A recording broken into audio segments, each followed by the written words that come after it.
In honor of the worst athletic year that Baylor has had since I got to college, what's the worst Bears loss of all time? You are Locked On Baylor, your daily podcast on the Baylor Bears, part of the Locked On Podcast Network, your team every day. Happy Wednesday, everybody. It's too happy of a Wednesday. So we got to take it down. Speak for yourself. I'm Drake Toll from Sports Illustrated's Inside the Bears. That guy is eternally sad, also from Sports Illustrated's Inside the Bears. Thank you for making Locked On Baylor your first listen every single day.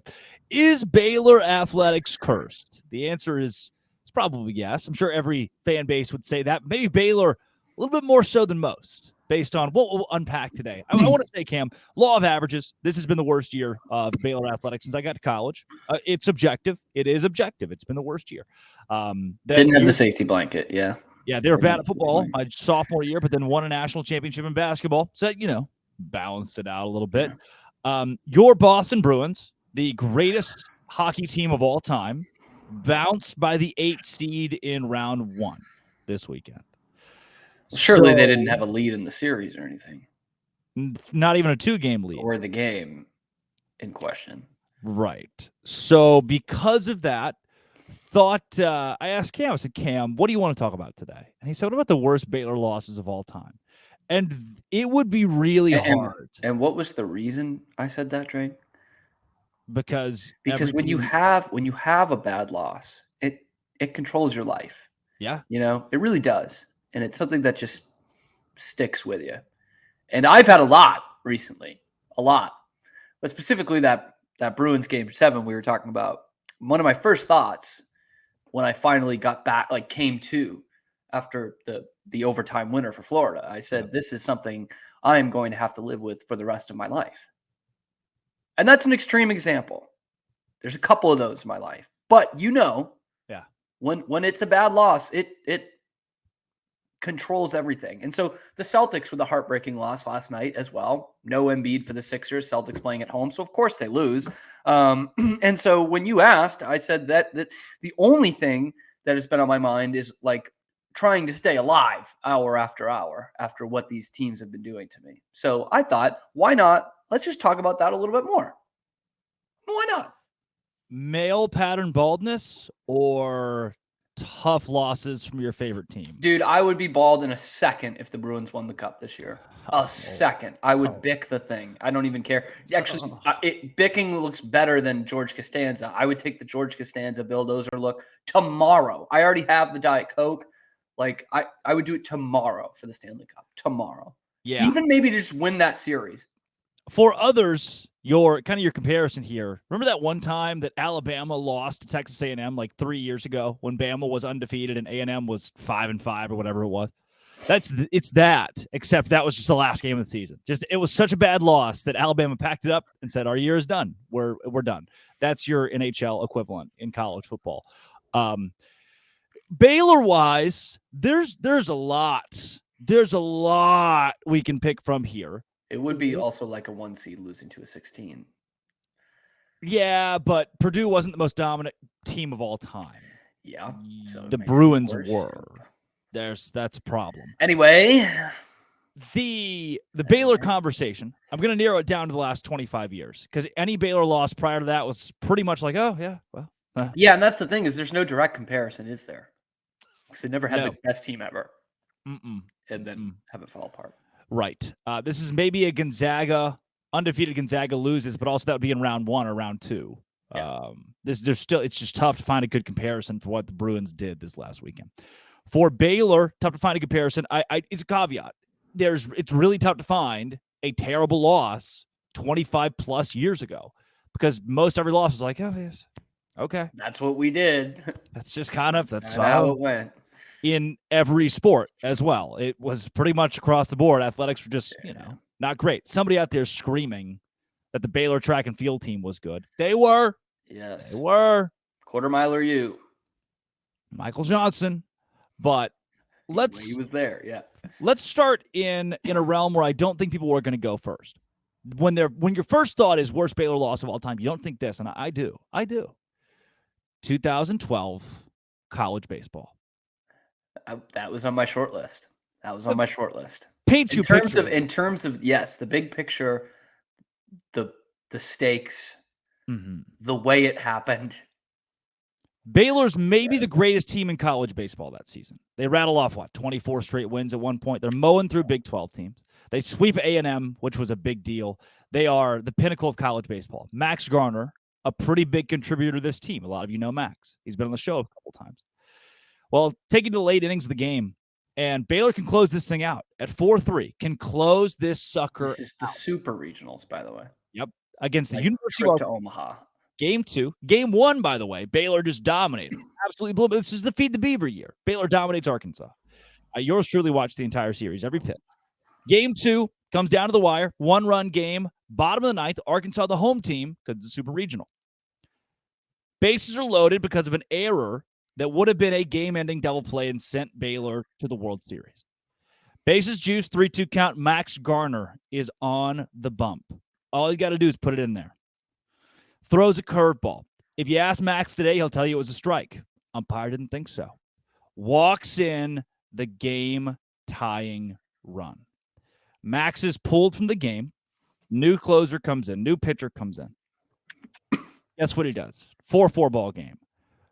Pegs the next guy. Walk off. Yeah, that's a word to use. Walk off hit batter. Final score 5-4. Arkansas wins by. No one's listening anyway. Right in the middle. Yes. He hit him with the pitch. Yep. The middle of God and everybody. Yeah. Walk off hit batter. And who could forget that? I mean, it was all over everywhere. Bizarre scene. Yeah. Messy. Game 3, 1-0 final score. It's like 3 triples to open up a game. I mean, Arkansas goes to the College World Series. Baylor goes home. Best season in baseball history, and Baylor does not make the World Series. That is it's on my Mount Rushmore for so worst. That's not your definitive number 1? It's not my definitive number 1. I'm still working through that as we speak. But it is on my Mount Rushmore for worst Baylor losses of all time. And it's not even game 3. It's game 2. Because game 3 was 10-inning, 1-0 final. Just grueling. Terrible. Did you have this when you were thinking about the losses here? Because I'm trying to divide them up in that one was definitely on the list because of all the things we talked about, everything that was at stake and everything. But I also had to do special interest towards ones that happened since I became a Baylor fan. Yeah. Because it hurts that much more. I know you didn't grow up a Baylor fan. I didn't grow up a Baylor fan. That's totally okay. And so, like, to me, the Big 12 championship in 2019 hurts even more because I was there. I was in it, in the mud. Crazy game. When you think about it, you know, the trajectory of Baylor football has been pretty good since then still, but that was like literally they were a shoestring tackle away from making the playoff. The college. Matt Rule's Baylor Bears in the college football playoff. Would it have been ugly against Joe Burrow's LSU? You bet. It was really ugly for them against Oklahoma. Would have been really bad, but we would have been there. Would have been there. That's basically what TCU celebrating. We were there. Yep. And instead, let me take you back a couple, less than a month. Yeah, that was also pretty bad. 28-3. Were you in the house for that one? I was, yeah. Oh. I was. What a day. What a day. Quick story about it, too. So I was with one of my good friends who's mom's a part of the B Association. So we got that nice dinner buffet beforehand. Walter Abercrombie's there. He's the head of the B Association. Pretty lady? Walter Abercrombie? No. Very pretty. The B Association mother. So, in question. Great lady. Yes. Okay. And so Walter Abercrombie is making like a little speech, thanking everyone for coming. And then he says it in the middle and he goes, this is one of the biggest games in Baylor history tonight. And it was obviously a big, big game, as we all knew. College game day, Oklahoma, all that, undefeated. And then I was like, you know what? You're absolutely right. This is one of the biggest games in Baylor history. They win that game. And, it doesn't change much in the end because they're still in the Big 12 championship game anyway. But you're undefeated going into that conference championship game. You put the whole world on notice in the middle of that game. Like when it was, I think at 21-0 or 21-3, I was like, what is America thinking right now? Yeah. What is America thinking? This Chris team was Fowler. 1-11 2 years ago. Still no one's given them any support. I think 9-0 at that point. And now they're like just laying it on Oklahoma. Like they are hitting them with pitches, as some would say. Like they are doing that to Oklahoma in front of America. Yeah, so that one hurt too. And it was one of those slow burns too, right? You saw it coming. You probably weren't thinking they're going to blow 28-3, but once it gets to 28-17 or 28 whatever, and you're like, oh, I don't like the way this is going. I don't like the way this is trending. And then it just slowly, death of 1,000 paper cuts, the Jermichael Hasty fumble after a big play. And it's like, oh, the boy, Charlie Brewer interception after week after week. Brewer's the guy. Last drive's what he does. People forget, man. Charlie was money in the fourth quarter. He made it happen any way you could, except for that game. For that game. Yep. And then you have the Big 12 title where Charlie gets hurt, and then Gary throws that arm punt of a touchdown, and then Jacob Zeno with the greatest 2 passes in Baylor football history, just for the Bears to lose an OT. Before the McPlay, that is like the single greatest like one-off moment I've ever had as a Baylor fan of just pure like, what the hell just happened? This is the most awesome feeling I've ever had. Your body is completely numb. That 75-yard touchdown to Ebner, it's like his first pass of the game. Unbelievable. We're like, who the hell is this guy? What is happening? And we're in the game right now. And then if his second pass would have been in the playoff. If his second pass goes for a touchdown, as it should have, Baylor's in the playoff. You know what's not so sad? Built Bar. Built.com is where you should go right now because it's healthy. They taste amazing. 100% real dark chocolate. That is right. Real life chocolate. Looking for a delicious snack, but you don't want all the sugar and the calories? Well, you need to be tasting the best bar ever, Built. You got to try this. Unbelievable flavors like churro, peanut butter brownie, cookies, and cream. I'm not sure how they do it. I don't even know. You know, there's a Mars factory here in Waco, Mars Wrigley. They make a lot of the Snickers and Starbursts and stuff that you eat. They used to do tours in the facility. But one day, somebody left the back door open, and all Oompa Loompas escaped. The bars taste like candy. They're just not. They're not. They're healthy. 4 grams of sugar, 17 grams of protein, 130 calories. You know, they're like 12 grams of protein in a small, like, kitten. Built.com, Walmart, Sam's Club, anywhere. They go to any of those places, and you get a Built bar. Just buy one. 13-bar box at Sam's Club's, 4-bar box at Walmart. Built.com, you can get a gajillion bar box, however many you want. If you're close to a Sam's Club, go right now. Go right now. Literally stop what you're doing. Keep listening to the podcast and go. Built.com. Built Bar. Built. So we obviously have only gotten to a couple of games here. We've gotten to the 2 Oklahoma games in 2019. We've hit the Super Regional in 2012 in baseball.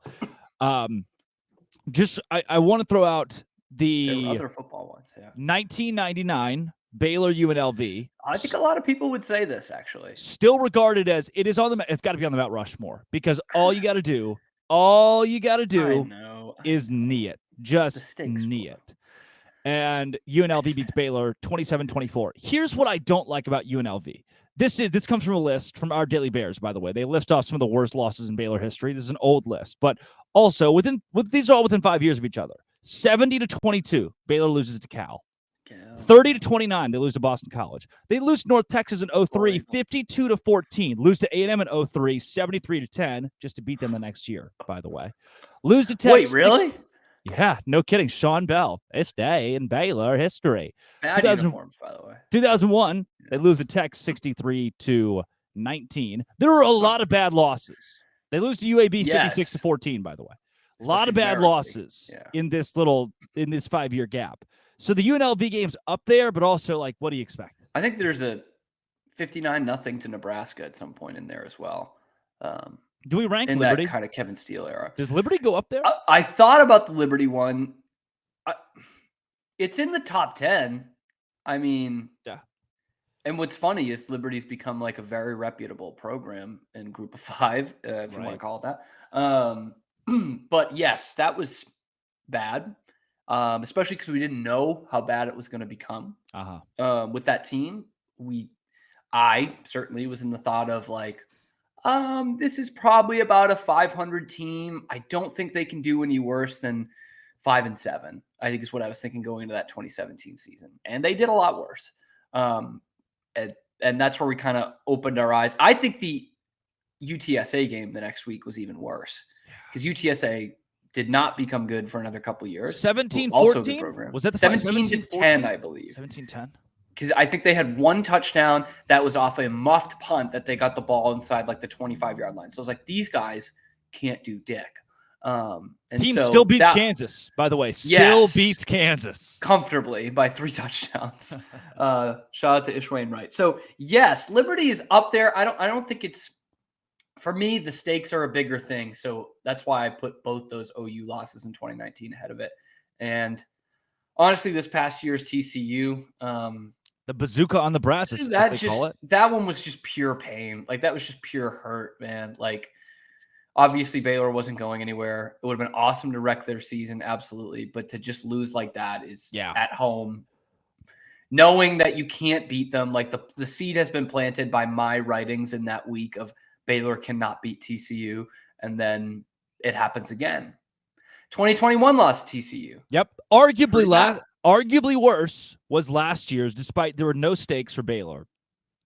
Arguably worse in that 2021 game because the stakes were so high. It didn't end in complete, like the game just the whole time you're thinking, oh, this isn't good.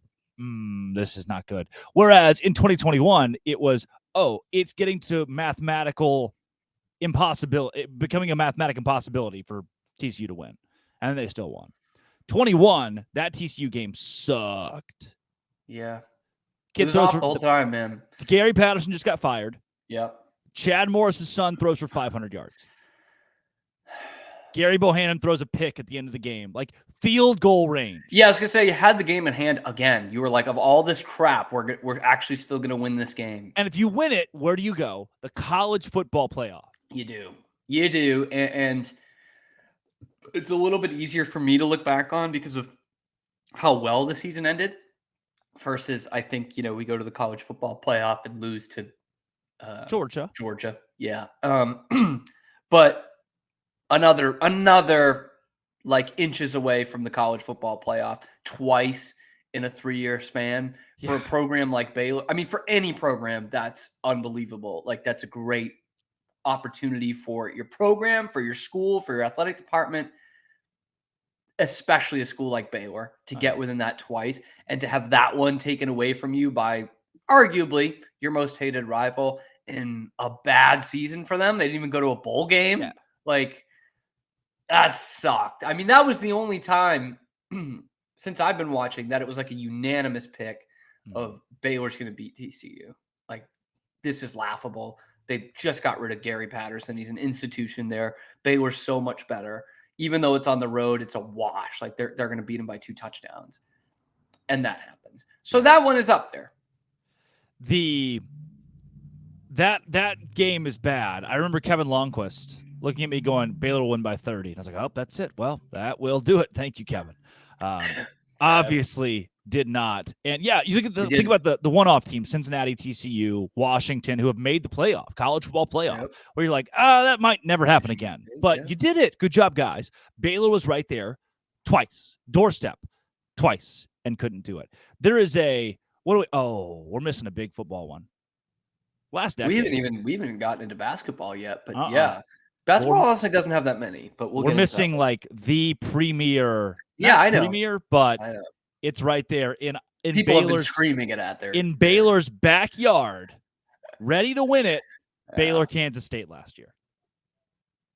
Yeah, of course. No, 2016 was so close. 2016 Cotton Bowl. 15, yeah. 2015 Cotton Bowl. 2014 season. Yeah. Was it 20? Okay, that's right. 2014 season, January 1st, 2015. Yeah. Put us in the playoff. We're gonna kill Michigan State and make a statement. And they did. Granted, Baylor did kill Michigan State. For a half, man. Till they didn't anymore. Yeah, that one stings. I don't personally have it up. I know most people will for good reason. I mean, if you're doing a Mount Rushmore of all time, that's probably on there. It's not for me. It's the second worst thing that happened to me that day, but that really sucked. Like, that really sucked, that 3 touchdown lead in a game. Yeah. That again, I mean, you've done some great things at that point, but there's a BCS Bowl victory add there. There is that instant like argument for life. We should have been in there. We should have been in there. Look what we did. And Michigan State or whomever, it wasn't Michigan State that year. I don't know. Someone got blown out. Help me. Actually, Ohio State beat Alabama. Is it the year after that Oregon and State TCU do the same thing, except TCU gets a win? It is the next year. Yeah. It is the next year in the Alamo Bowl. Yeah. So that was 2016, January 2nd, 2016. It's just like everything we do. There they are, right there. Yep. They have to be there, man. We have our best season ever. Then they do the same thing, basically. They top it by going to the playoff. We get demoralizing fall apart against Michigan State. What do they do the next year? Come back and beat Oregon down 31-3 or whatever it was. And handled they won big in their New Year's Six Bowl that year in 2014 as well. So that was great. They had that stupid sign at the national championship game that said like winner plays TCU, and I just wanted to just punch everything. Yeah, that was angry. The Cotton Bowl. Yeah. Fiesta Bowl also the year before. Also not great. Man, we should have just done this all on football of the last 10 years. I mean, shoot. Basketball, Duke. Yeah, I think that's what a lot of people would have. Here's the problem with basketball. You truly only have the last 20 years in basketball. Yeah. You truly do. Nothing before 2020. I mean, they were so bad. They were so bad. There's probably, if we dig back far enough, they probably lost to like Waco High at some point in the 70s. But in terms of that heartbreaking loss, no, I mean, and Duke is really kind of pretty much in its category of its own there, right? 2012 against Kentucky wasn't that close, I don't think. I mean, they had Duke. They had Duke a couple of times in that game. I watched every second of that game. Carolina, I guess Carolina. I would say the Carolina one, and that's not something I think at the time we felt that distraught about. We don't talk about it a lot. We really don't talk about that Carolina game a lot. It helps that Carolina went to the national championship game, and we knew that was more of a dangerous team than an 8 or 9 seed, or whatever they were probably constituted. But also the fact that they came back in that game and they forced it to overtime. It's kind of like, oh, well, that's a great effort. That's a great effort. But we don't think about it as they were the defending national champions and they were down 25 points in a de facto home game.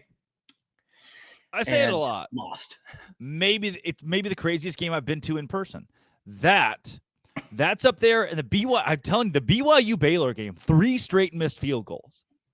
3 straight and we're all sitting there like, dude, if Baylor wins this game, like this could propel them to an 11. Wait, remember the ceiling was undefeated. The ceiling was undefeated last season. Yeah. We were drinking that copium. Yeah. There's some copium. The Kool-Aid was there. Yeah. Is that the only what other basketball? Like there's really just not a lot of when you think I can remember like being pissed off, but I'm talking like really demoralizing that you just remember. Georgia State's the only other one that really comes to mind. That was a good one. That was like a 10-0 run to end the game too, and a last-second 3. And that was a good Baylor team. Like they could have messed around and made a pretty good run in that tournament. And that just sucked. The next year also sucked, losing to Yale in the first round. But the way it happened against Georgia State, I think it was 10 or 12-0. And RJ Hunter hits the 3 with like 2 seconds left. It's a good Baylor team. That sucked. That's the only other one that I think is it's kind of there. Baseball's got its crown jewel. Obviously with the Arkansas series. Basketball has the Duke game, I think, is head and shoulders above everybody else. Yeah. Football is the one. It's like, and that's one, and the Duke game too. I think something that's important is you don't blame the players at all. Yeah, it's kind of that one call. Duke was a better team, right? That's why it's the Arkansas one is the baseball is like you made an error that would have sent you to the College World Series. Yeah, it's like how did we leave that on the table? Kind of basketball is like, the ref kind of screwed you. Basketball's like we kind of felt like we were cheated out of going to the Final Four. Yeah. So football, good job, football. You get the gold star today for most heartbreaking and tragic. Toughest one to pick, football. I still do want to throw out 31-3 Kansas State loss because you're talking like the blowout side of it, where it's like, okay, we could still win a Big 12 championship. No, It was No. we controlled the destiny. It was a tough destiny, but we controlled it, and then we could have fulfilled the prophecy. We could have fulfilled the prophecy. But alas, and here we are. I'm Drake Toll. It's Cameron Stewart. I hope we made you sad today. If we missed one, comment it. The bazooka on the Brazos. We got that in there. See, best wins are too easy, though. Best wins. That's next week. Come back next week for best wins. I know I told you Big Game Boomer was going to be on today, and I lied. He'll be on Friday. This has been always. And he will rank the top 10 best and worst wins in Baylor sports history. And half of them won't even feater Baylor because he's going to have the 2020 tennis national championship on there. Lock. I forgot about that one. On. Make it your first listen every single day. Baylor.